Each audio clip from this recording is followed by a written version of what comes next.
This conference will now be recorded. At this time, I would like to introduce you to our speaker, Carla Wilbur, Senior Consultant at Stroudwater Associates. Carla Brock Wilbur is a registered nurse, seasoned clinician, as well as an accomplished nurse administrator with a background in critical care, education, and emergency services. Carla was Director of Enterprise Excellence at Wake Forest Baptist Health Lexington Medical Center. She led their Lean Transformation Initiative and was responsible for the Comprehensive Performance Improvement and Lean Redesign Initiative.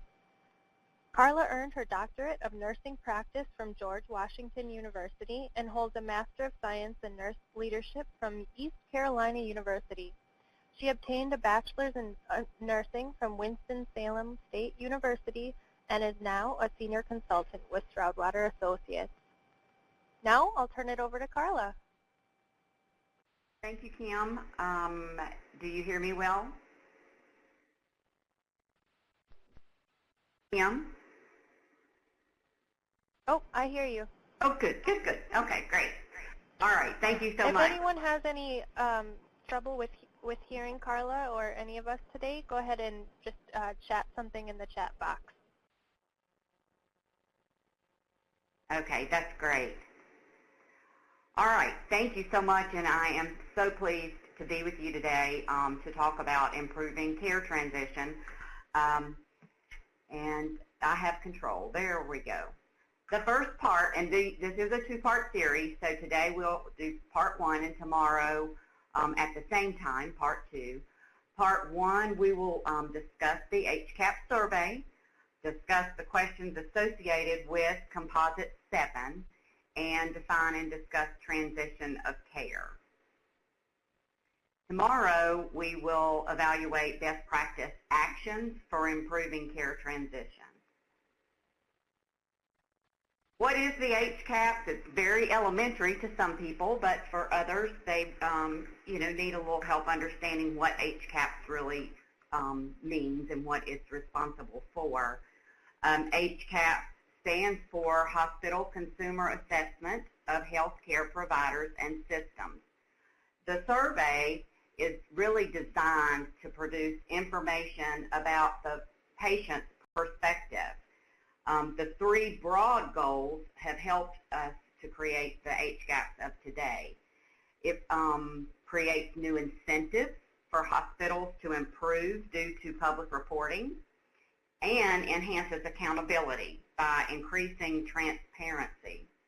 To keep these goals in mind, the Center for Medicare and Medicaid Services, CMS, and the HCAHPS project team have maintained a focus on assuring the survey is credible, useful, and practical. Additionally, the New England Journal of Medicine had noted that quality of care was significantly better in hospitals with higher performing HCAHPS scores. Transparency, again, serves as the catalyst for much improvement, helping us build an accountability structure and keeping us on task to deliver on our mission and focus our efforts toward higher quality care. The intent of the HCAHPS initiative is to provide a standardized survey instrument and data collection methodology for measuring a patient's perspective on the care they received while hospitalized. Prior to HCAHPS being developed, many hospitals collected patient satisfaction information, but there was no national standard for collecting or publicly reporting the information, which allows comparisons to be made across all of the hospitals. In order to make an apples-to-apples comparison to support choices that our patients, which we know as our consumers of care, now have today in our healthcare environment, a standardized method was needed. HCAHPS is a core set of questions that can be combined with a broader, customized set of hospital-specific items. The HCAHPS survey of today contains 21 patient perspectives on care and patient rating items. These incorporate 9 key topics: communication with doctors, communication with nurses, responsiveness of hospital staff, pain management, communication about medicines, discharge information, cleanliness of hospital environment, and quietness of the hospital environment, and transition of care. The survey also includes 4 screener questions and 7 demographic items, which are used for adjusting the mix of patients across hospitals and for analytical purposes. The survey is 32 questions in length, and there are 4 approved methods of administration: mail only, telephone only, mixed, which is mail followed by telephone, and an active interactive voice response. HCAHPS is intended for patients of all payer types that meet the following, which are 18 years of older at the time of admission, at least 1 night stay in the hospital as an inpatient, a non-psychiatric diagnosis at discharge, and alive. The sampling procedure is random. Patients are surveyed 48 hours to 6 weeks after discharge, and the data is collected through each month of a 12-month reporting period, and it's aggregated 4 rolling quarters, and the most recent 4 quarters are reported publicly. There are a few categories that are otherwise eligible but excluded for a variety of reasons. Those are discharge to a hospice, discharge to skilled nursing facility, nursing homes, law enforcement for prisoners, and foreign home address. Those are a few of them. The most recently publicly reported data at this time is January the 1st, 2014 through December 31st of 14. Our focus for this 2-part webinar series is Composite 7, Care Transition. That is under the section of Understanding Your Care When You Left the Hospital. This measure became mandatory for HCAHPS users in January of 2013. Composite 7 includes 3 specific questions, of course, under the heading of Understanding Your Care When You Left the Hospital. Composite 7 is different than other groups in that it's the only group of measures that uses a Likert score, a Likert scale score, 0 to 100, with the scale being strongly agree, agree, disagree, strongly disagree, or don't know, don't remember, or not applicable. Basically, in this composite, we're measuring the patient's perception regarding the aspects of care that leaves the walls of our facility. This slide, and I hope that you're able to see this, but with the download, you can see it a lot closer. It looks at the care transition composite nationally, which is challenging for us nationwide. This is the average top box score. And at the very bottom of the screen, you can see the United States top box score is only at 52%. So throughout the United States, this is a very challenging measure for us. This is another slide to look at the care transitions from a national view by region, bed size, teaching status, ownership of the facility, and location. And again, the dark blue area, which you'll see clearly if you print your slides or pull up your slides, shows the strongly agree, and the national average, again, is only 52%. So for Composite 7, care transitions, the first question within the composite is, the hospital staff took my preferences and those of my family or caregiver into account in deciding what my health care needs would be when I left the hospital. The key word in this question is preferences. So what do you think when you hear the word preference? Well, preference is basically defined as a feeling of liking or wanting one person or thing more than another person or thing. Something that's liked or wanted, something that is preferred. For a patient who has spent a day or two or even more time in an environment that's unfamiliar and many times very uncomfortable, knowing their preferences and those of their family or caregiver are being considered and respected is monumental to their experience with us. Preference should be considered when appreciating cultural differences as well that may come into play. In some cultures, still the males in the family are the primary decision makers. So that, that's an example of considering that in their culture when planning for health care needs post-discharge. The second question within this composite is, when I left the hospital, I had a good understanding of the things I was responsible for in managing my health. The key words in this question are understanding and responsible. As partners in care, we need to consider how disruptive hospitalization is for our patients. Increased anxiety and stress creates a feeling of confusion and isolation, which does not promote an environment where comprehensive and meaningful questions are asked. Partnership implies that we want clarity surrounding the expectations and responsibilities we all have and accept in improving our health as patients and the health and well-being of our patients as healthcare providers. For caregivers, this is specifically focused on understanding and realizing the potential side effects of medications, the reasons for medications, and adhering to the ordered regimen.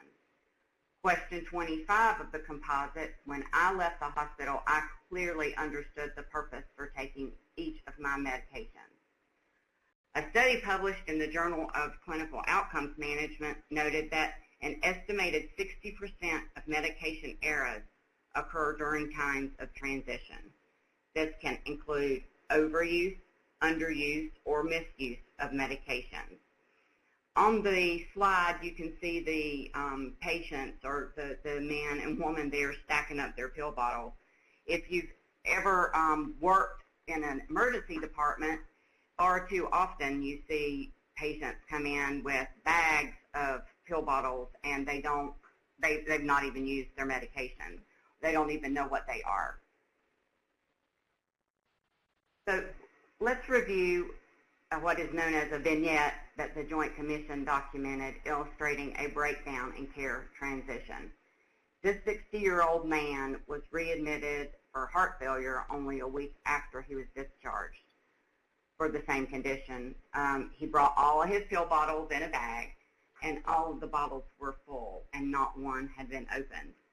So when he was asked why he didn't take his medicine, he began to cry and explained he had never learned to read and couldn't read the instructions on the bottle. In this particular situation, the ball dropped and health literacy was not considered. HRSA defines health literacy as the degree to which individuals have the capacity to obtain, process, and understand basic health information needed to make appropriate health decisions and services needed to prevent or treat illness. Low health literacy is more prevalent among older adults, minority populations, those who have low socioeconomic status, medically underserved people. Patients with low health literacy may have difficulty locating providers and services, filling out complex health forms, sharing their medical history with providers, seeking preventative health care, knowing the connection between risky behaviors and health, or managing chronic health conditions. Definitely understanding directions on medicines, which are very complicated. So obviously not being able to read impacted the 68-year-old man in a very negative manner. And in part 2 of the webinar, we'll discuss some best practice actions that can help alleviate this and unnecessary readmissions due to health literacy implications. Let's look at a recent report in Becker's Hospital Review addressed the 10 most common patient complaints and grievances with hospitals. Of the 10, 4, and those are the ones that I have highlighted, in yellow, are directly related to patient preference, understanding, and being involved in their care. So again, it's easy to see how scores on Composite 7 can be potentially negatively impacted.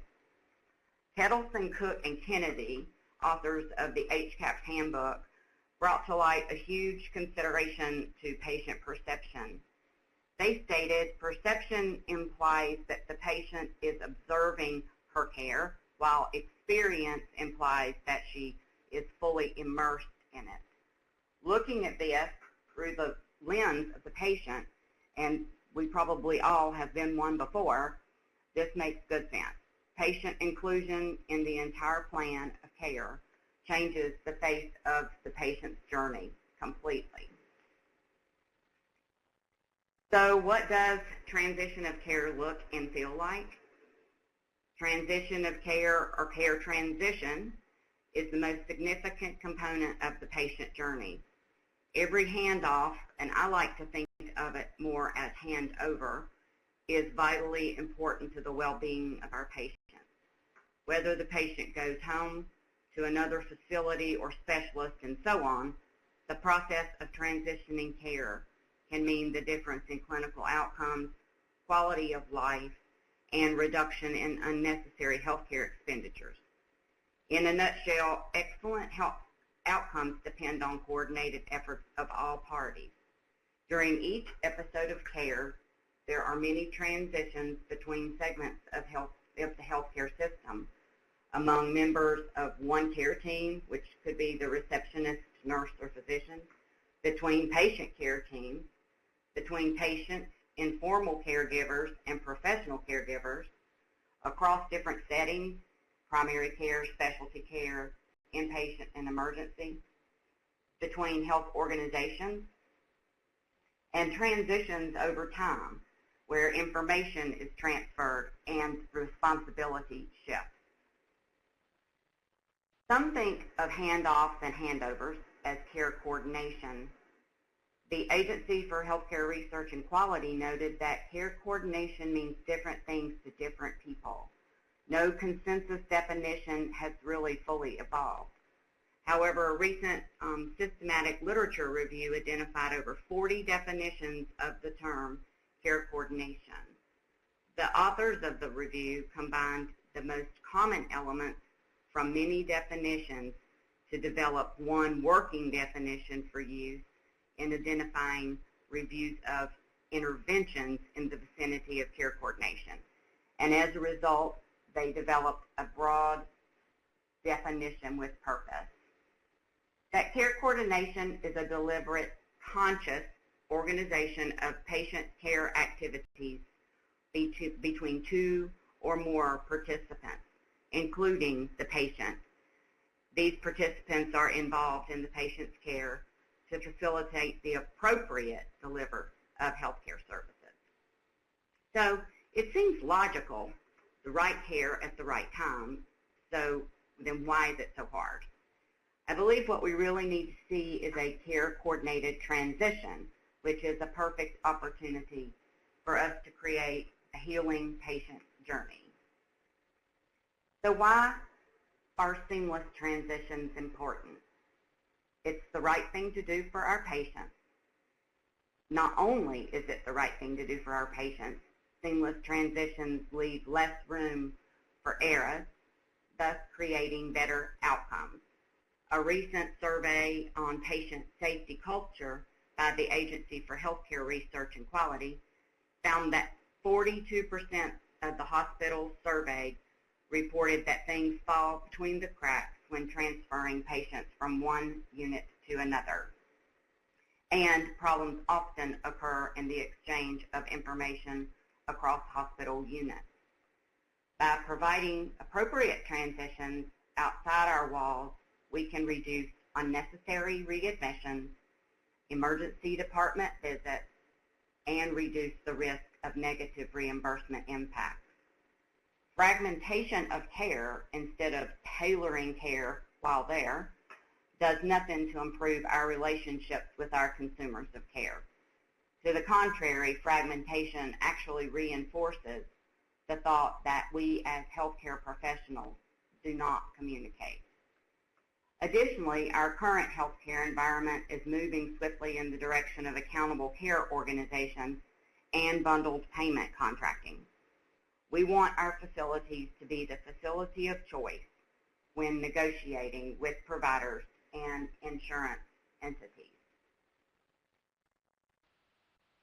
So in closing, to let us leave part one, let's look at Maya Angelou's I've learned that people will forget what you said, people will forget what you did, that people will never forget how you made them feel. And think about that from our patient perspective. On part two, we'll evaluate best practice actions for improving care transitions. So I hope that you'll be able to tune in tomorrow. Are there any questions or comments? Press star 2 to unmute your line, or you may use the chat box at the bottom of your screen to send any questions in. You can also hover over my name in the attendee list to send me a private chat.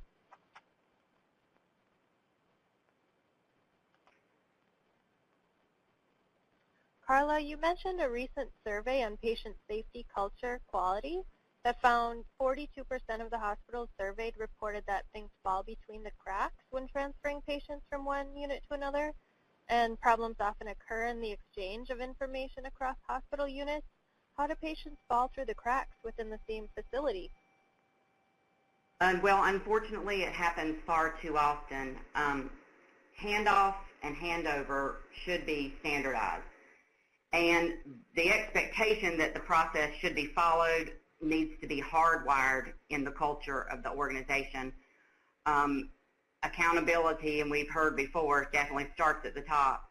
But there was actually a really unfortunate example of this at a hospital, and it was publicized, but we won't mention hospital names.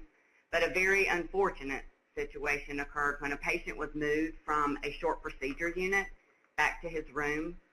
The floor nurse actually, at the time of transport, the patient appeared to be awake and very alert, and the floor nurse didn't wait.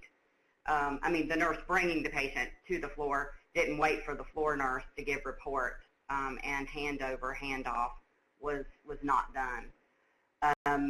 Very shortly after the patient was left in their own room, they were not on oxygen, they were not on a monitor, and had a very horrible outcome, what I would call a never outcome. So, handoff, handover, and transition in this situation was very devastating. And that does happen at the own facility, within the own facility.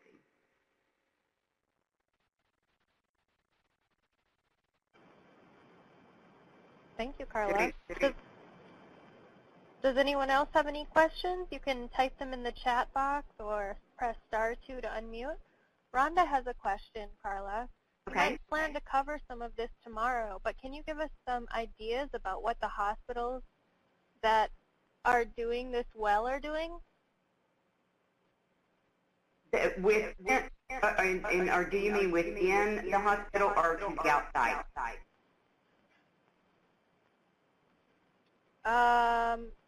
Rhonda? Oh, she's typing. Oh, okay.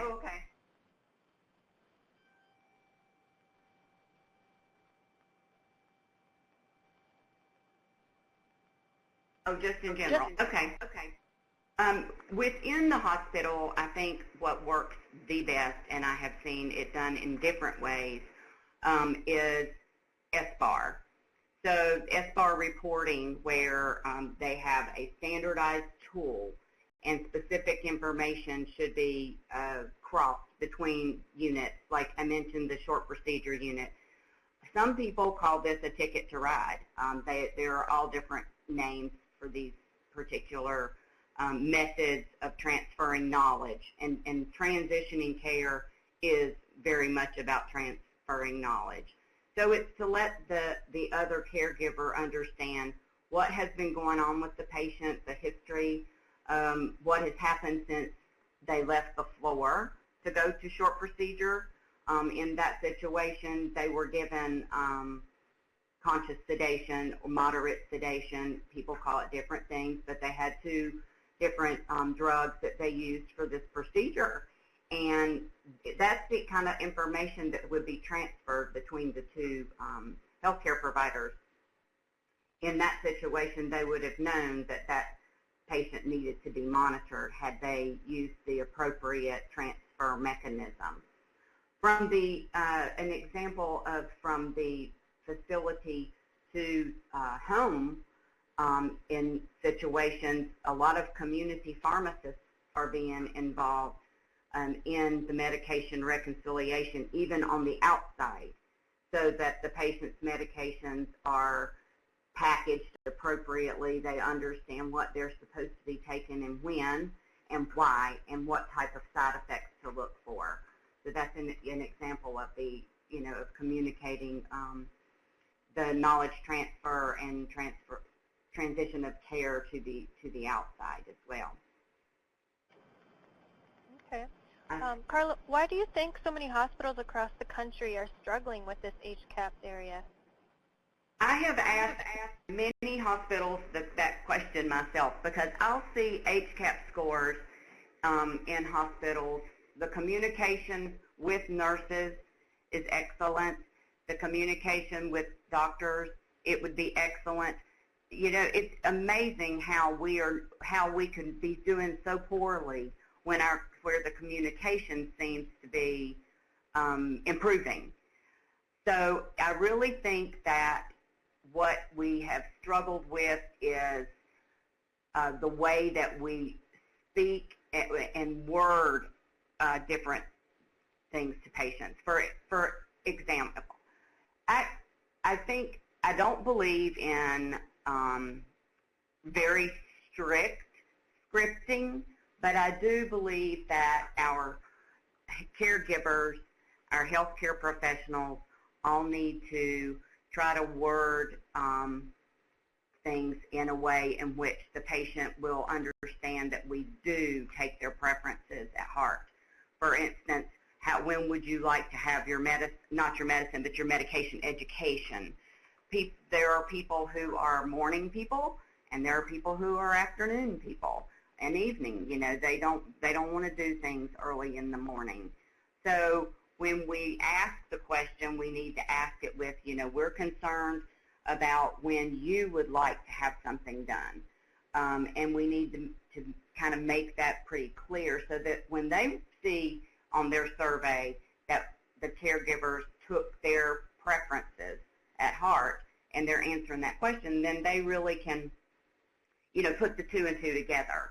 So it is a little bit like scripting, but not exactly. It's more the way that we relate to our patients and try to impart on them that we really do care about that their needs are met and what their preferences are. Do you want extra pillows? Do you prefer a heavier blanket or a lighter blanket? Do you prefer to have your door closed or opened? We talk about this with hospitals frequently because we also struggle with the quietness of the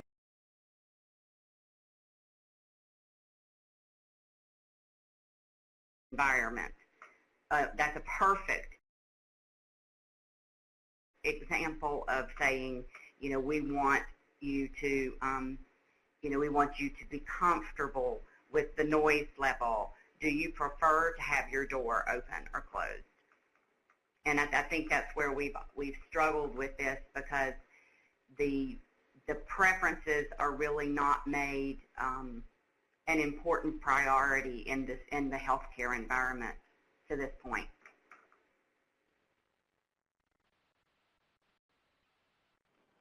Thanks, Carla. Rhonda says, that makes sense, finding the teachable moments for the patient. Some hospitals are also talking to patients post-discharge to ask, what are the surprises when you got home? this helps to figure out what might have been Right. missed. Yes, callbacks are just amazing. I was recently in a state and had a discussion with several hospitals, and we were kind of talking about the same thing. Their CEO recently asked them to start doing discharge callbacks the next day, the very next day, not a week later, not 3 weeks later, but the next day. And their focus of their callbacks is to go over the entire discharge instruction sheet again. And that's what they've been doing, and it has really helped with their patient satisfaction scores. It helps with readmissions and calls from the patients to their physicians not understanding what they were supposed to do when they returned home. And if they are conducted in a short turnaround, the callbacks happen before the survey. Yes. Yes. And that's definitely a great point. And they have found, in addition, this hospital shared that they have also found several things that they could adjust and help the patient to deal with at that very next day when they were at home. I know we talked about it before so many times. I was a patient once, and at discharge, I just wanted to leave. I really did not care what they had to say. The staff had to say I wanted to leave. But, once you get home and you start looking at your paperwork, if you do, you may have questions. And I think calling in a very, very short turnaround the next day, I think that's a really great thing that they are doing. Carla, here's a question from someone. I know there is sometimes pushback from providers about HCAHPS and the impact of patient perception on the scores.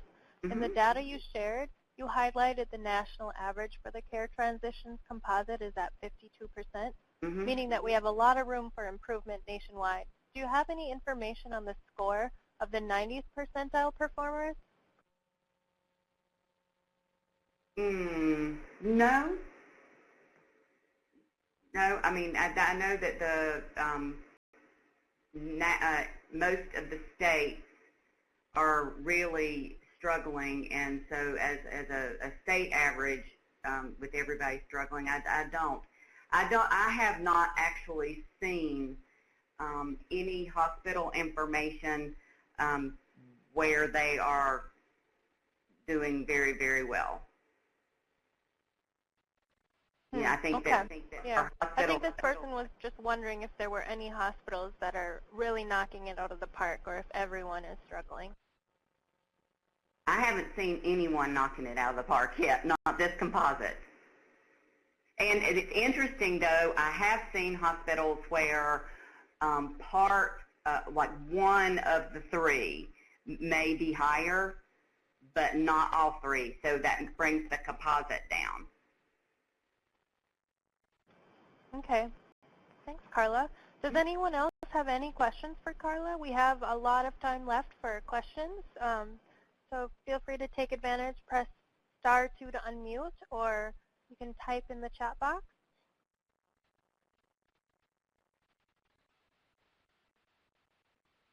Carla, you mentioned tailoring care while there. What does that mean? Well, I believe that caregivers should take every opportunity at the point of care to look and listen and learn about our patients. And, if you create an environment where a patient feels like we're really actually customizing, we really focus a lot, and I do as being a lean trained individual, on standardization. And standardization is highly important. But for our patients, they don't appreciate standardization. They appreciate more customization. So if we actually kind of customize and tailor their care and their environment, that's a perfect fit for our patients, then they feel like, well, that's a lot better journey. They don't want to be in the hospital typically. There are very few areas within a hospital where people are happy to be there. You know, the OB department, they're really happy to have a baby, or the person that's getting you know, a new knee or a new hip that now will, you know, improve their quality of life. So those, you know, those are areas in which usually you see better patient satisfaction scores. But typically, people don't want to be in the hospital environment. So if there's anything that we can do, again, with preference in mind, to kind of tailor their care to their particular preferences and kind of customize it, then that's what we need to do. It creates a lot better environment for them, and they'll remember that when the question comes along, you know, about preferences, for sure.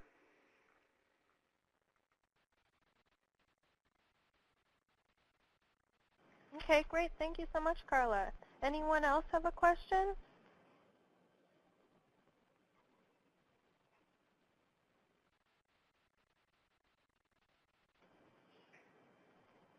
Well, thank you so much for a great webinar today, Carla.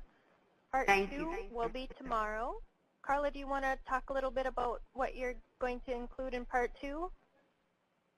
Well, we're going to talk about what I like to call best practice actions, and I'll definitely get into that a lot more tomorrow. But, you know, best practice is something that we hear quite frequently, but we don't, and again, back to standardization, if it's a best practice that has worked well at other facilities, then it's something that, and defined as a best practice, then there's no harm in us actually at least piloting something that could possibly work in our facility. But we also need to look at our facilities as individual places, because not all best practices work the same way at all facilities. So that's why I like to call them best practice actions. So that's what we will talk about tomorrow. Great.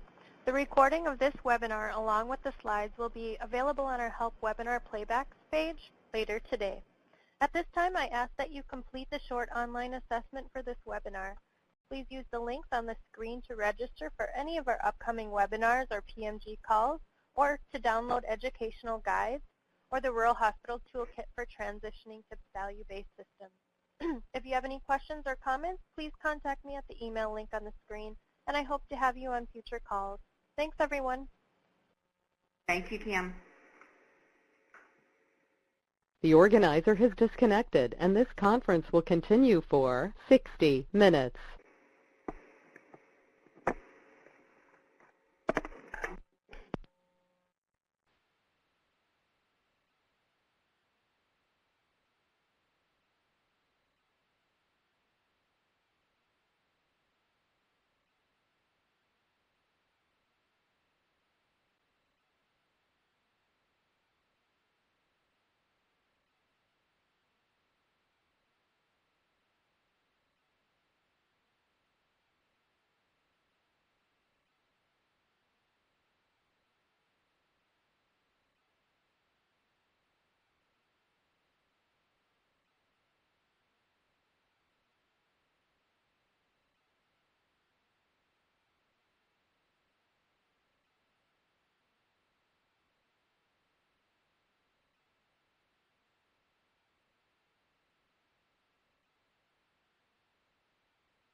This conference is no longer being recorded.